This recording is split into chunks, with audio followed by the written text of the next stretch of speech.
So all sessions will be made available on pmfair.org afterwards.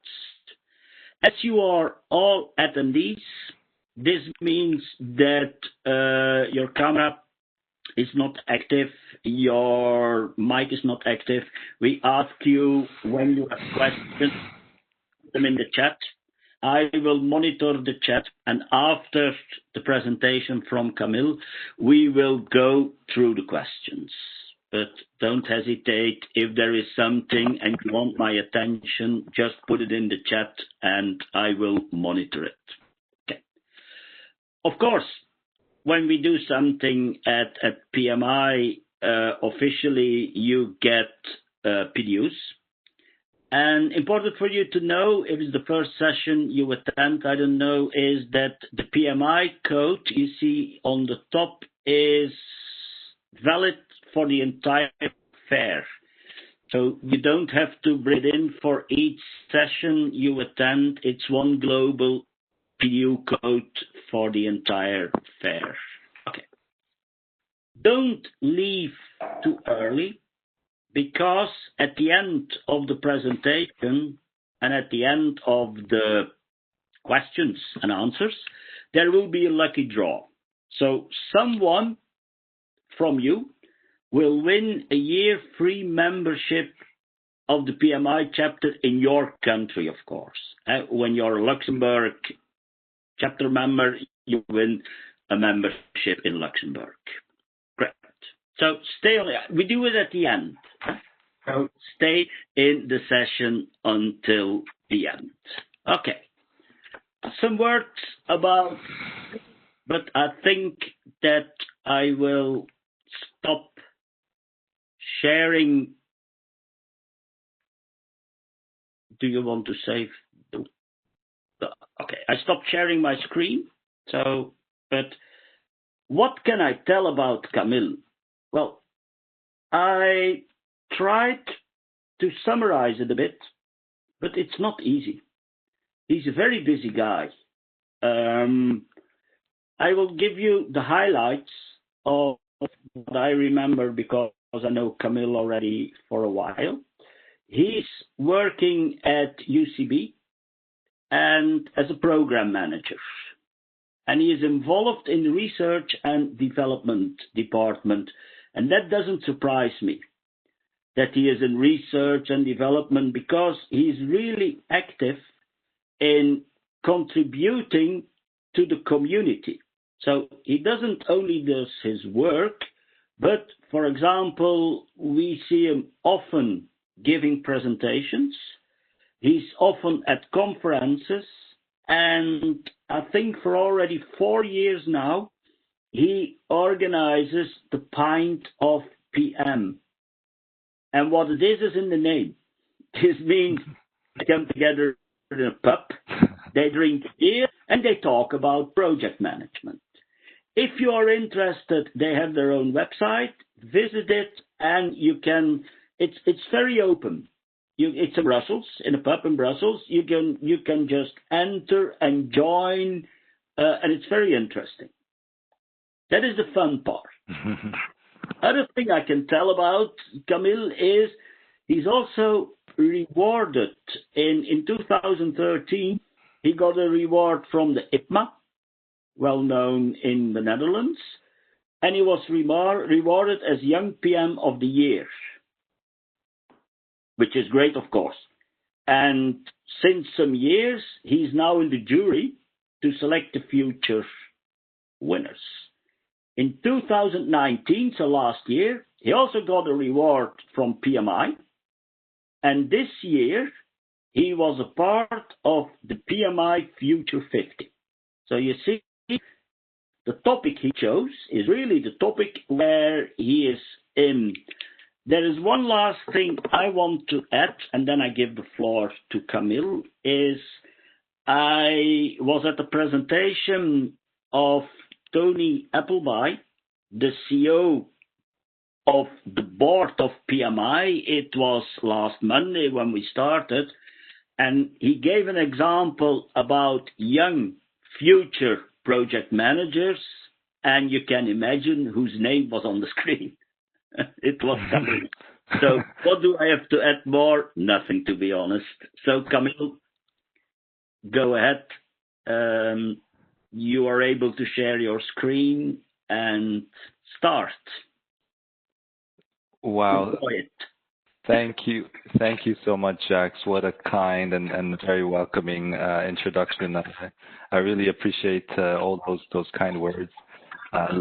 Let me then, now that you've built the expectation so high, let me try to provide the audience with some insights and some practical advices from my presentation. Can I just ask you guys if you see my PowerPoint presentation here showing on the screen? Yes. Yeah. Okay. Wonderful. So thank you. So as Jack alluded to, the topic of my presentation is called #NextGenPM. As you can imagine what it means, next generation project managers, and really what do we need to get ahead and succeed in such a very fast changing world. And as Jack mentioned, I'm coming here to share with you some insight, not only from myself, because as you guys heard, I've been quite lucky enough and quite privileged to be part of, let's say, different project management communities at both national, local, and international level. And through some of the recognitions that I did receive for my volunteer work, my professional work, and my work trying to build the project management community and advance the profession, I think I've seen a lot of interesting things. And the objective of this presentation is really to try to share with you some insights, some tips, and some advices that I've seen. And to make it even more interesting, over the course of, let's say, the last 3 years before I went to UCB, I was working at GSK, and Antonio Nieto Rodriguez, who is a big PM guru, he's a huge mentor of mine, was also working there, and we used to have lunches together, and we used to, dive into this topic of what it means to be a next generation PM. What are the success factors? What do we need to do? And so this presentation is not only a combination of some of my insights and thoughts, but it's really some insights from Antonio Nieto as well. So you can consider this, a little bit of an intergenerational perspective on breaking in to project management and getting ahead. And I think really Antonio needs no introduction. He is one of the biggest names out there in project management. Just as I was, rewarded by the PMI community for being one of those Future 50, PMI Future 50, he's been noted at an even more global level for being a Thinkers 50. So it's two 50-50 presenters, coming to you today. But I will be doing the presenting, but I just wanted to acknowledge Antonio's contribution. And so we've been putting together these thoughts, and eventually we're going to do some sort of publication, pulling together those insights so that we can share it further with the community. This is your taste into some of those ideas there that we think are important to get ahead. And those ideas, those big ideas or big categories that we believe we need to think about as project management professionals fall into the three buckets: navigating change, activating your leadership, and orchestrating your ecosystem as a project management professional. And I will get into those as soon as I paint the scene. So we are living in a world that is rapidly changing. We are, right now, as you can see, have been forced to work remotely and virtually because of the challenges of the pandemic. But there are other challenges ahead of it as the business landscape changes: ecological challenges, economic challenges, technological disruption is, putting a lot of companies at ease and even putting many companies out of business because they're unable to adapt to these different challenges. And I really like this picture here on the screen because it's a surfer surfing in waters that are full of sharks.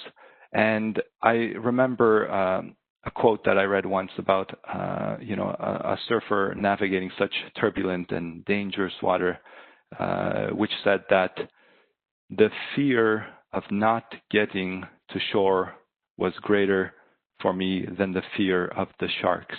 And in a way, that's how we have to think about it as project managers. So we live in challenging times. We live in great uncertainty, but we need to be able to focus on what is important, and that is, getting to shore. And that's not easy because, as I mentioned, we're living in times of diversity. Different generations and different cultures and different countries have to work together in the workplace. We're living in very ambiguous times of big data where it's so challenging to be able to capture what is meaningful in all of the data that we collect on different fronts and transforming it from data to knowledge and eventually to, wisdom that we can make business decisions on. We live in complex times. We hear it time and time and again from PMI, complexity. And what do we need to deal with that complexity, and how can we overcome complex projects, especially when you look at your PESTLs probably as project manager, they're more complex than ever before, combining all of the different factors into your different risk assessments and project plans and stakeholder engagements and so forth. The world is rapidly changing, as I mentioned. Change is the only constant, you can say, and we're more and more interdependent than we ever have been in terms of global supply chains and people and places that we depend on to run our businesses, run our organizations, and so forth. So however daunting that may be, I'm not here to discourage you from getting into project management.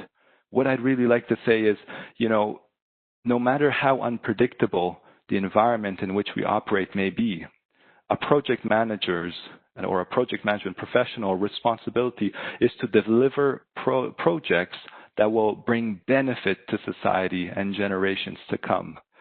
And we see that through some of the recent work by the Project Management Institute when they published last year the 50 most influential projects over the course of the last 50 years.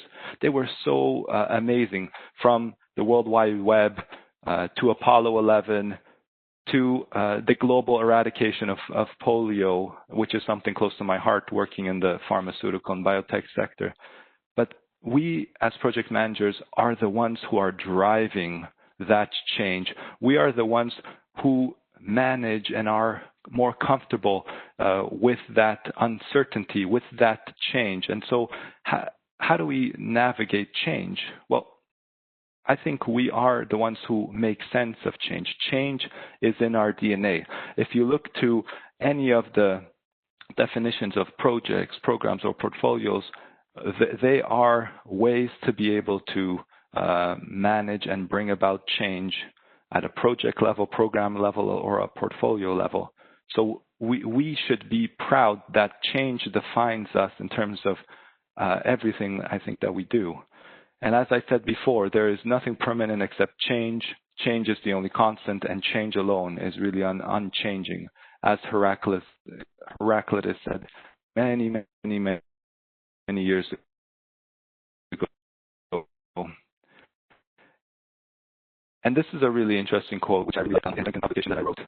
Today is the slowest rate of change we will ever experience. To say that once again, today is the slowest rate of change we will ever experience. So it's incredible when you think about it, and it's true. Tomorrow will only bring more technology, more change, more pace, and we need to adapt. And we see that in the literature. And here is a chart or a graph from Antonio Nieto's book, The Focused Organization, published by Gower. And you see here that the ratio of running the business, so doing the business as usual type of activities, versus the change the business type of activities, which are projects, is slowly reversing as we progress through the years.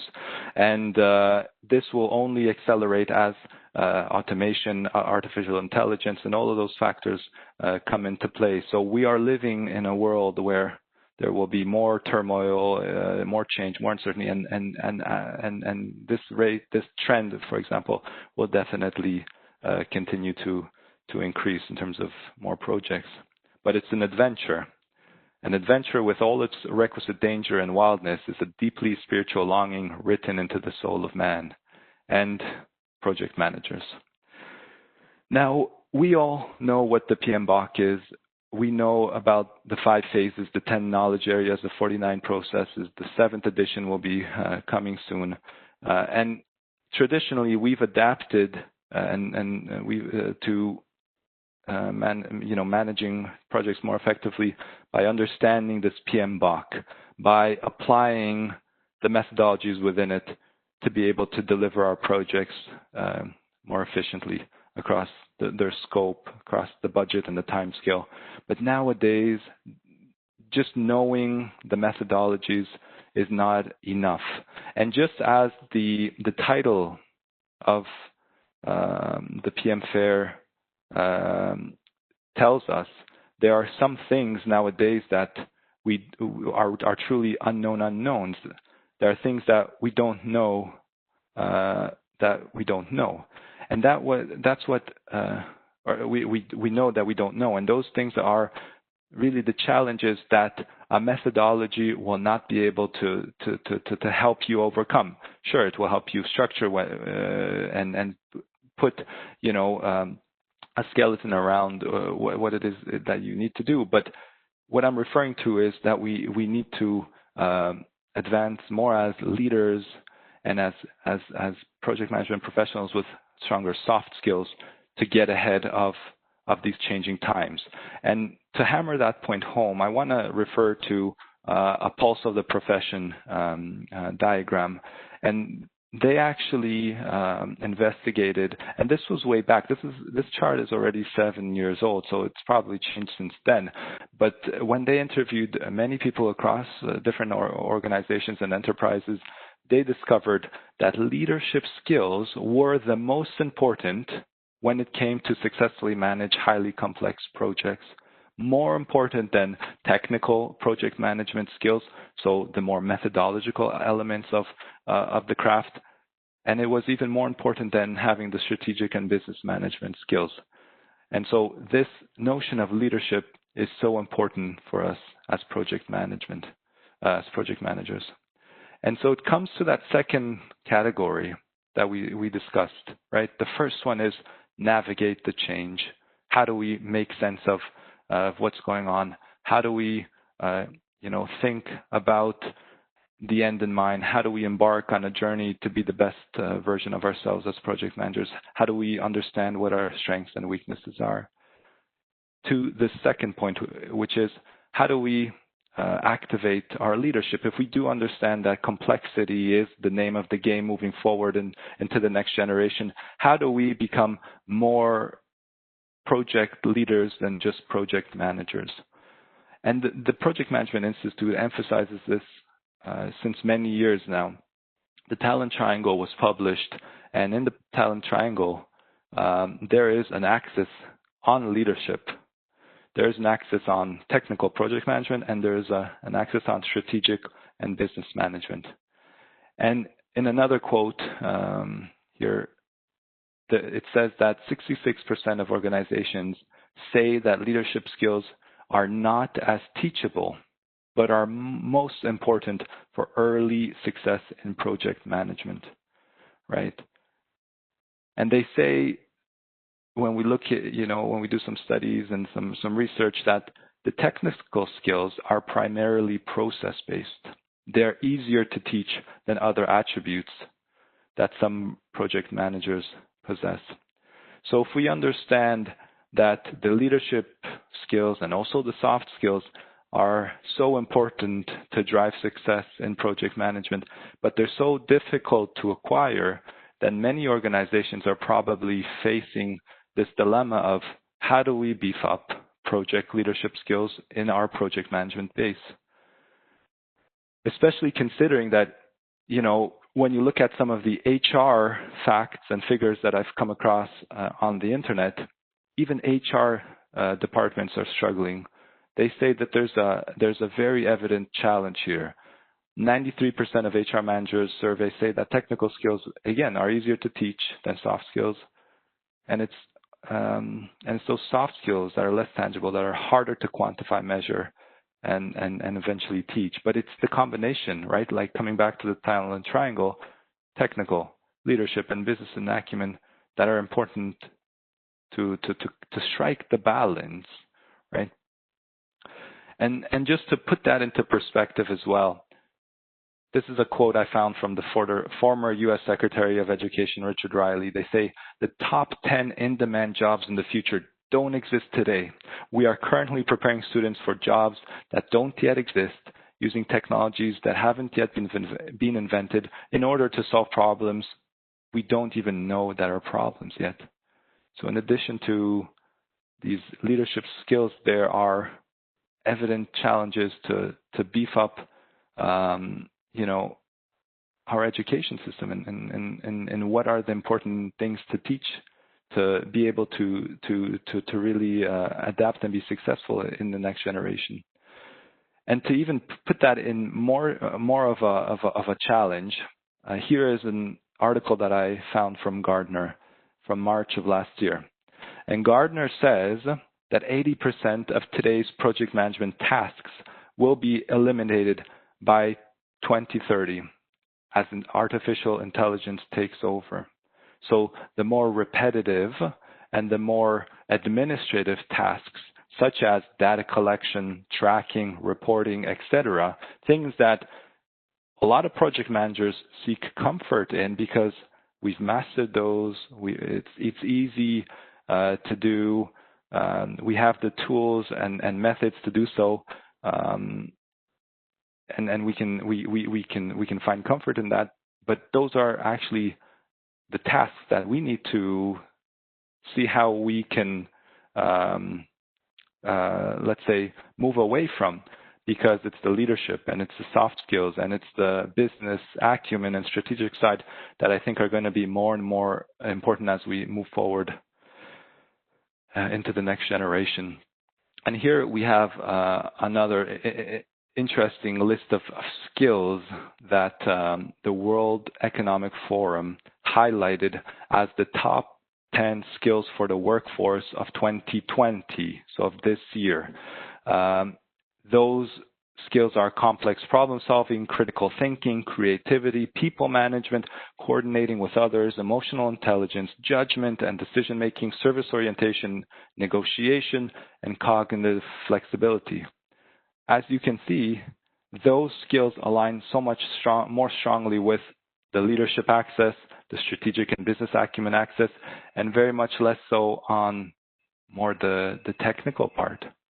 So again, another indicator that we need to move away from the comfort of the methodologies and move towards being leaders and being strong at the soft skills of project management. And a great place to begin, if you're interested in learning about key behavioral competencies of project management, is probably the IPMA, so the IPMA. Jacques, you mentioned I connected to IPMA in 2013, and in 2014 I was also part of the sounding committee to give feedback on something called the International Competency Baseline. They're at version 4 right now, and it's a publication you can find online, and it's a combination of different experiences and different insights from practitioners all over the world that they've come up with this, let's say, expert document really aimed to enrich and improve individual competencies at the project, portfolio, and program management level. And it's a great place to start because, in my opinion, the behavioral competencies outlined here are a lot more advanced than what we find in the PMBOK or in Prince 2. And sorry, PMI, I know it's a PMI event, but I want to just give a shout out where shout outs are due. And coming back to this whole notion of soft skills and technical skills, they need to come together to be successful. So for me, you have on one hand the PM EQ, so the PM emotional quotient, and the PM IQ. And again, for me, it's so important to boost up that PM EQ. And in the IPMA International Competencies Baseline, you have a full section on self-management and self-reflection. And there it's, the basis of emotional intelligence. You have those two facets of EQ, which you see also in this IPMA document. And so IQ, EQ equals success. We know that there's quotes that highlight how important it is, from Stephen Covey to Jack Welch, and to many other people like Daniel Goldman. And I want to give you guys just 3 quick tips to be able to boost that EQ or that PM EQ, so that you can go away from this presentation and have a quick win on how to move in that direction of activating your project leadership. So number 1, know the theory. Get a copy of the International Competency Baseline. Take a look at it. Read it through. And then a second step, and these are these personality tests, because the second tip is to check your personality, to go do a personality assessment that are out there, like the Insights Discovery Model, the MBTI, the Herman assessment, or the DISC assessment, because for those who have done it, you've probably realized that it gives a better understanding of who you are and what your tendencies are in terms of communication, collaboration, interaction with your team. And only through doing such a self-reflection can you then build upon where you need to improve in terms of how do you work with teams, how do you influence others, how do you exhibit your different traits of leadership. So it's such a great, let's say, second step after you understand what is kind of the theory. And the third step, and it's been a very key and important defining factor in my life, is actually get out and do some volunteer work. Because sometimes at work, we're not in a position where we can really practice outside of the box leadership, because we may be boxed into a specific role or a specific function. And so I've actually discovered through volunteering, there's a great opportunity to go above and beyond your comfort zone and be placed in positions of responsibility that normally that typically at work you may not be exposed to. And this is let's say a call for action as well. And I know Jack will encourage anybody reaching out to him to come and join PMI, especially the Belgian chapter, to do great things like this. Jack and your team are all volunteers leading very professional, international initiatives like this. And through this, you really get a sense of, what you can do and what you can bring beyond your comfort area. So I really encourage that. And for me, that volunteering is so important because you don't pay anybody's salary. And so as a leader, you need to be able to listen. You need to be able to understand what the organization needs and what its members need. You need to connect deeply with the purpose of the organization to be able to sell it and build the stakeholder alliances that you need to do initiatives like this that are across different PMI chapters, for example. And it gets me to the next point, that leadership is not about control, but it's really about the service that you find in volunteer organizations. It's not about power, but it's about empowerment. And for those familiar with Agile, you probably see this way of working a lot in the Scrum Master role.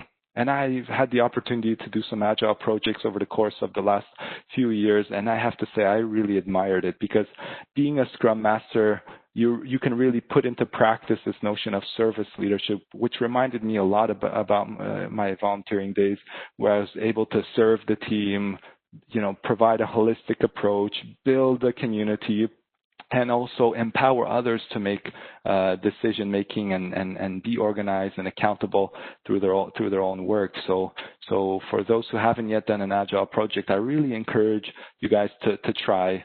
Reading about Agile and understanding the methodology is good, but what is so important is actually doing an Agile project, getting into the culture that Agile projects have, and feeling that, because it's something really, really special. And when you embark on this role of service leadership, it's not easy, because we have a lot of preconceived notions about leadership and about being the alpha male, about being this boss who tells people what to do. And service leaders are totally the opposite of that. They are people who really truly serve and who are vulnerable and who are, who flip this pyramid upside down in terms of what the historical or the traditional notions of, let's say, leadership or corporate leadership has been. And I just want to read a quote here from Brené Brown. If you haven't read anything from her, seen her TEDx talks, they are wonderful. She talks a lot about this notion of being vulnerable and how vulnerable is the ultimate measure of courage. And for me, service leadership is about that. It's about being vulnerable to serve, being vulnerable to build your community. It's about really that great measure. And for me, that's real leadership and real courage. And now there are a lot of other initiatives out there that are great for plugging in this notion of leadership to more of the strategic and business acumen. So the Brightline Initiative, you've probably heard of them. They are trying to bridge the gap between strategy, design, and delivery. So here I'm speaking more about that bottom part of the talent triangle. And there are some really interesting insights and tips that they provide. It's probably worth connecting with them. They even have a Coursera presentation, which is really unique. And so there's another thing called the strategy implementation certification, which has also recently come out from Antonio's organization, and that's another interesting thing if you want to beef up your strategic and business acumen skills. And now the last category. So we've seen navigating change. We've seen activating that leadership and why it's important. The third key category, which I think is important for the next gen PM, once you've navigated the change, once you've activated your leadership, is really taking it to the next level.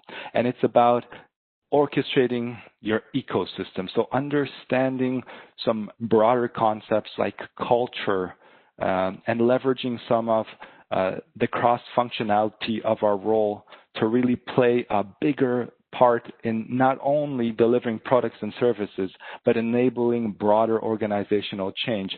And as I said, the cross-functionality of project management is sometimes taken for granted. Whether you like it or not, you are true silo busters. Okay, project managers are those people who bust into the silos, pull out the needed expertise, and bring them together to make sense of a product or service that is important for the organization. So actually, this notion of cross-functionality is so important because we are at the center of pulling a lot of different people from organizations in, people that normally wouldn't speak to each other. And to be able to do that requires soft skills. It requires, and to keep them together. That's another thing. It requires that soft skills that you see here on the screen. And I find, and this is something where we need to do a little bit more work in. We are underestimated as project managers for what we do, and this notion of being able to cross-functionally pull people together puts us in a position where we are really truly transversal actors, right? And sometimes we're seen as more of the tactical or operational functions in certain companies, but for other companies that I've seen, they really embrace this whole transversal actor, and they put PMs front and center to be able to drive important cultural transformations. And to be able to adapt in those changing times, I think at an organizational level, it's the culture of a company that will really enable it to survive. That culture is really what enables teams to defy the odds and achieve remarkable results. And so for me, project managers have this potential. It's an opportunity. We need to continue to tap into it to be able to not only create culture at a project level, but be able to influence others to see or to catalyze more organizational cultural transformations. But in order to do that well, we need to again move beyond our comfort zone and move away from the comfort of methodologies and knowing our processes, but moving into unfamiliar space, although space that is so important for project management: communication, engagement, being able to speak with the purpose and a passion that we're able to encourage our team members to follow in what we do. And this is a really interesting tool, so you can take this away with you as well during this presentation. It's a project canvas from Antonio Nieto's new book. And here in the top left corner, he really emphasizes the importance of the why. You know, how important it is for us to not only know why it is we're doing something, why, like a project, why that project's important to the overall organization, and then how that taps into the numbers in the business case. And through that strong sense of purpose, we can really encourage and motivate our teams to move forward and also speak beyond just the project team. And I found, coming back to the communication, that sometimes we speak a lot about the what and the how, because those are the processes, those are the methodologies. We're used to communicating about our plans, about our deliverables, about how we get stuff done. And sometimes we don't speak enough with the why, our belief, why we believe this project is important. What is the purpose of this product or service, not only within the organization on the bottom line, but in how it brings together customers and what impact it will have on the broader society. Coming back, to that thought and that idea of the future 50 projects over the past 50 years, they are there where they are because they had a strong sense of purpose and belief that those benefits will truly change the world. And I think we can communicate more across those lines. And I've put together a template. It's called the Project Management Elevator Pitch, where I've infused some notions of program management and more elevator pitch style vocabulary, so that you can also take this away if you'd like and try to structure, before you start a project together with the project management canvas. You can even build your own PM elevator pitch in the case that you come across some senior executive or senior stakeholder to be able to really communicate that purpose and that why. And so just to close off, I want to just show you this. And here are a few other thoughts that are really important for moving into being able to orchestrate our ecosystem. When we talk about where we are, what we're doing currently, and where we could improve, as project managers, we sometimes tend to speak about outputs, but let's try to communicate with the why, our beliefs, and the purpose. We focus sometimes on the methodologies, and one in particular is resources, and we try to manage those resources. But if we didn't have resources or we needed to, fix the projects,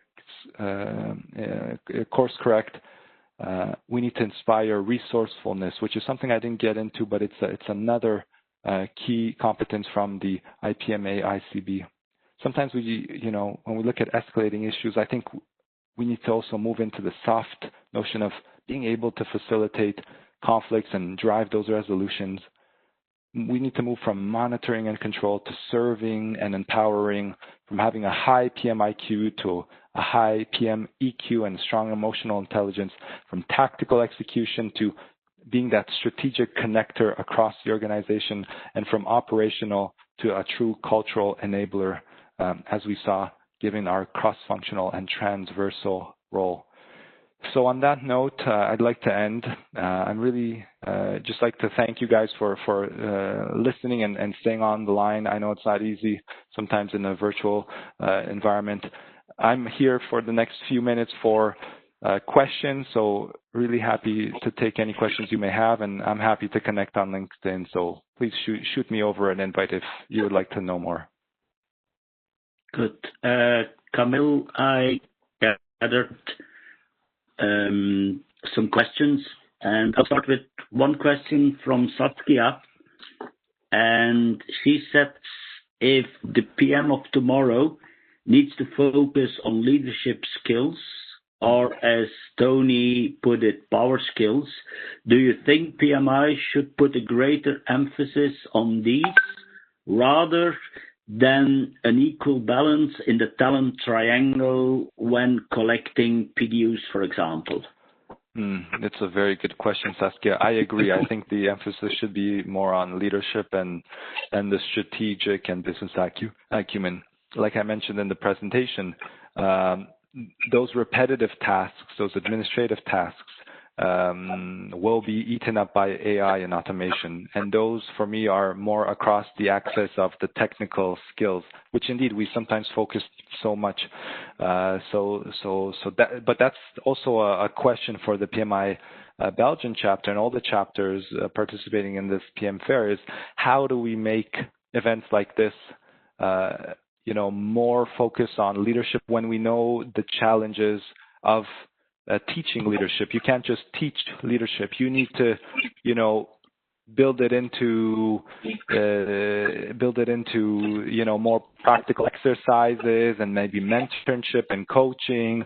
And so I know PMI is definitely focused on that, but we need to we need to build that into how we organize the trainings. Okay. Well, I have a question from Karin, and it comes a little bit back to what you just said. Is she asks, would you consider you are born as a leader, or does it require a particular skill set that some people will never acquire, no matter how many courses they take? I think we're predisposed to certain natural strengths and weaknesses, and definitely there are some things that are easier for certain people than for other people. But that's not to say that we're all born leaders. I believe that that comes out of us in many different ways. Leadership is shown at different levels as well. You can be a leader to your family, you can be a leader to your company, you can be a leader to community, and there's no cookie mold, let's say, definition for leadership, but there's definitely things you can do to try to spark leadership. I think probably. And I want to refer to this again, volunteer work, because volunteer work is so important because it helps you tap into service, responsibility to community, listening, and those are important traits for leaders. So definitely those kind of volunteer initiatives help to bring leadership skills out of me that I didn't even know I had. So I encourage you guys to jump into those roles and get uncomfortable, do things that are bigger and more ambitious than you ever thought, and you'll see. I think leadership capabilities will come out of you, and they will grow, and then you can leverage them in other facets of your life. Good, thank you. Gautam asks if you have any tips and tricks that we could utilize to improve on our EQ, please. Well, those tips that I mentioned there in the presentation, right? Download the International Competency Baseline, try to do a personality test at work or online. There are many free versions of them if you just Google it. And then, again, get out there and test your EQ through volunteer work. And volunteer work is it's not just going into to see Jack and asking him for a board role. It's also any fail-safe environment that you can find, whether it's at work or outside of work. So if at work you're organizing, or if you're working on projects that have a very strong customer-facing element and you can't really experiment there, because if you do something thinking outside of the box and it fails, you can have an impact on the client. Maybe that's not the place, but maybe there's some other internal project that you can embark on, or some sort of smaller scale project within the company that you can find this practice area within.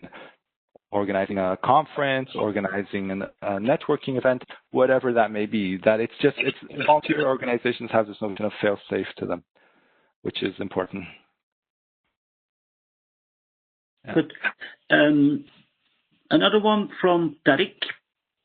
As you mentioned, difficult to assess a PM leadership skills on a resume or LinkedIn profile. What would you recommend to highlight these skills? On a LinkedIn profile, that's hard to say. I guess experiences, maybe endorsements, recommendations from your peers. So try to capture the things that you do more explicitly in your LinkedIn profile through those elements. And maybe that will come across to people looking and trying to understand whether or not you have those leadership skills. And then in the end, it's actually going to be proven, through your work. So it's just an entryway. It's just one way to demonstrate that. The second way is actually doing it. So that's another bucket altogether, right? Yeah, you're right. Good. I have another question from Saskia, and that's even one where I can add a little thing afterwards, but I'll leave it up to you first. It's, do you think that everyone is their own life project manager? Yeah. And if so, should leadership skills be taught as of a young age in schools? Yeah, definitely. And in a way they are. If you look for, extracurricular activities like team sports, on team sports, you have captains and you have, you have areas and opportunities to grow. And so I think definitely we teach them. We don't teach them with such a specific focus, but in a way, I think as parents, right, I have 2 children, and I'm definitely going to try and find ways that my kids can explore, leadership skills, probably through volunteer work, probably through team sports, and definitely through extracurricular activities like student government and, whatever, when they're smaller, bake sales and whatever, to contribute to that community. Because for me, building community is an important part of being a good leader. Yeah, I agree fully, 100%. One thing I could add to that one is personally, I'm involved in an international school in Brussels. In fact, it's the International School Flanders in Waterloo. And there I gave a training in project management for the teachers. And they really introduced a course for their middle school students about project management. Mm-hmm. So there they really start very young with engaging in project management. Wonderful. That's really good. And I saw a game from through the PMI Educational Foundation. And if you guys search and Google it, you can probably find it. And it has some elements of this, of trying to combine, learning and games for kids about projects so that they can understand budgets and timelines and so forth. And so I think there'll definitely be more of that in the months to come. That's true. Okay. I have one from Hugo. Jack, can we make this the last question, because I'm going to need to connect to the call. I know the other presentation has to start sharp at 1. I know. So let's take one question, and then I will announce the winner. Sorry, not the winter. Yeah, I've been looking too much at Games of Thrones. I think but winter is coming. It's also about volunteering, and it's Hugo who asked if you have a precise volunteering situation you faced that really made the difference. Yeah, definitely. So many. I can teach you. I can share with you so many situations where we had to resolve conflict. We had no budget, so we had to find resourceful ways to bring budget into the organization. How do you expand? How do you expand a volunteer project when,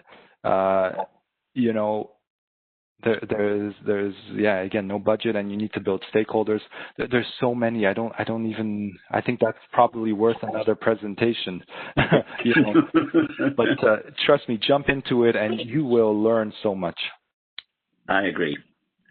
You're right. Okay, so I take the last word. First of all, I want to thank you for the great insights you have, and I liked it that you work very close together with Antonio. It's young meeting a little bit older. So it's great when you can do that. Okay, so our winner, we have a winner of the lucky draw, and the winner is Koen Kips. I will see if he's online. When I find him, I will make him panelist so that he is able to switch on his mic and say a little word. Go ahead, Koen.